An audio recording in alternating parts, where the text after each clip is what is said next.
hapon po sa ating lahat. Ano po, paalala po ulit kami po ay nakikiusap sa inyo. Sana huwag na pa tayong magmatigas. Inilipat po namin kayo sa mga safety lugar na po. Kasi itong evacuation na ito ay hindi po safe ito. Mataas po talaga ang tubig na paparating.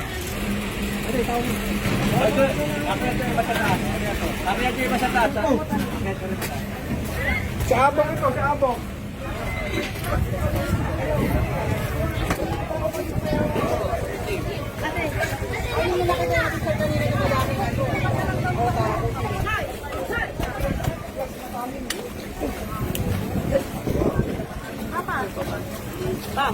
Ganun na lang ito.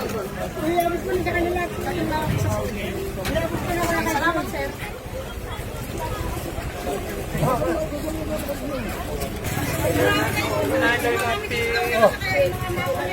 DWD.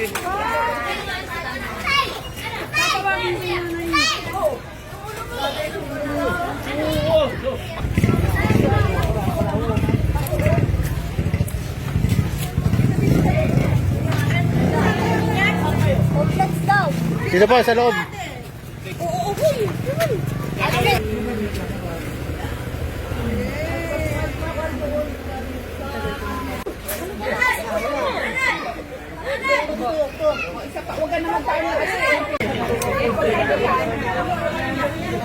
Bilangin niyo po yung anak niyo, baka magkulang. Bilangin niyo. Hawakan niyo. Kuya, maupo ka na lang dito ay. Ano? Mapit ka rin anak ko. Thank you po.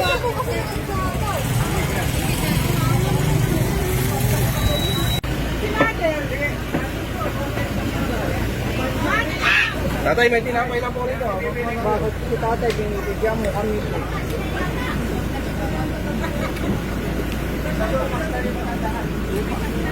Ito ay ano lang, tumutulong Tsaka kaligtasan niyo rin po ang iniisip mo.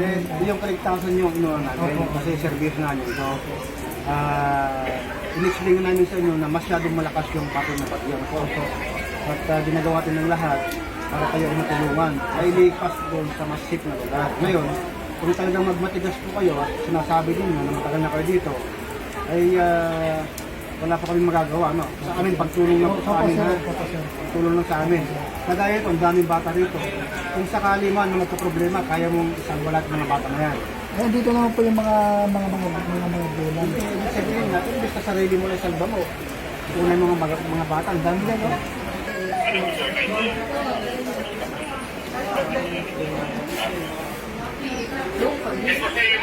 Ganyan na yung malakas na alon.